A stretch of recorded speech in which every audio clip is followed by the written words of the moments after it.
il y a plusieurs choses importantes dans un parc naturel marin. C'est son système de gouvernance. Alors ça, c'est relativement classique en France. C'est quand on a une aire marine protégée, on a un périmètre, et puis derrière, un système de gouvernance qui permet d'associer l'ensemble des acteurs intéressés par le périmètre. Ici, vous êtes dans la salle du conseil, donc quand il est rempli, ils sont à peu près une centaine avec tous les... Bon, ils sont 50 membres, hein, avec leurs suppléants, ça fait une centaine. Et donc, ces membres sont des experts, des usagers, des représentants des associations de protection de l'environnement, des élus, bien sûr. Et tout le monde, travaille à l'avenir du périmètre et travaille sur les objectifs du périmètre. Alors, c'est pas qu'un dessin, hein, ça ressemble à ça, le conseil.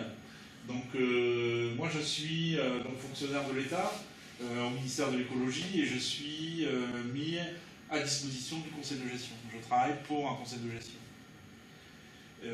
sur un périmètre donné. Et donc, je fournis tous les éléments techniques. Donc, je la charge de toute la partie ingénierie et je fournis tous les éléments techniques pour que les décisions soient prises. Aucun port de plaisance de Sainte-Anne en faisant tout le tour, personne n'a été contacté. Par exemple, pour toi, Yvon, qu'est-ce que c'est que le parc naturel? Comment tu pourrais le définir? C'est une réserve déjà où on empêche de faire un petit peu n'importe quoi. Ouais, d'accord. Donc une protection avant tout, quoi. Ouais. Pas pour la pêche. Les pêcheurs se raguent un peu, ça je sais. Non, mais je veux dire, les pêcheurs, ils ont le droit de pêcher, même les professionnels. Ouais, ils ont le droit, mais... Ah, les professionnels, ils ont le droit? Il n'y a pas une réglementation particulière? Je pense pas, non. Certaines espèces. Puisque dans la baie de Douarnenez, il y a des volleyeurs qui rentrent faire de la sardine par tonne. Yvon, juste, le parc naturel, est-ce que par exemple ça apporte plus de... Enfin, les gens qui viennent dans les marinas, par exemple, est-ce qu'ils sont attirés par le fait qu'il y ait un parc ou pas? Ah non, il n'y a pas de gens par exemple qui veulent expressément une place dans le coin pour ça, quoi. Ah oui, d'accord. Ça n'a pas d'attrait... Je n'ai pas entendu parler de ça. Ah ouais, ok. Je suis clair là-dessus. Ouais. C'est bon. L'espèce protégée, c'est surtout les territoires des îles et de la côte et sûrement les mammifères qui sont en dehors de l'eau. À l'intérieur aussi, certainement. Ouais. Je pense que pour Molène ou Esson, ça apporte beaucoup au niveau touristique. Oui, voilà, C'est un plus. Ah oui, le simple. La PMB, vous organisez des fois des sorties sur le parc? Non, jamais. Non. Ah non, on devrait, c'est ce qu'on... On devrait le faire. Vous en parlez. D'accord. C'est grand et petit en même temps. Ouais. Par exemple, on voit le secteur géographique, il y a quand même pas mal de kilomètres carrés, quoi.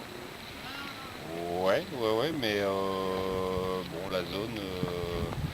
la zone est tout de même assez restreinte quand même, puisque là il y a des projets de label parc marin, et on se rend compte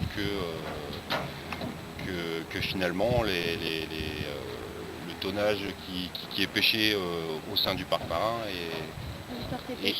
est assez faible pour créer un label parc marin. Donc la zone géographique est quand même assez restreinte. Voilà. Il y a beaucoup de bateaux qui travaillent uniquement à l'intérieur du parc, mais les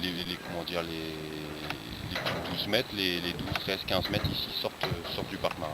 Faire dessus finalement, parce que l'idée c'est un peu de dire, voilà, si on laisse faire finalement dans des activités, on va avoir une surexploitation en certain nombre d'activités, on va avoir l'implantation effectivement de choses qui ne sont pas très favorables au maintien des équilibres, quoi, hein. Donc il y a cette idée là plutôt de connaissance au départ et puis après de protection si nécessaire.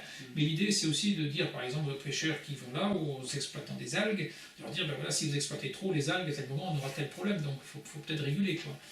Donc, enfin, c'est ce travail, je crois, d'échange avec les professionnels qui est possible au sein du parc marin, quoi. Mais évidemment, il y a aussi cette idée de protection et pas de sanctuarisation, mais de permettre en fait, des activités qui sont possibles. Méfiez-vous des fausses bonnes idées ou des faux il n'y a qu'à Faucon, il n'y a qu'à faire ci, il n'y a qu'à faire ça, tiens j'ai vu ça, dans le parc marin d'Iroise ils font pas ça.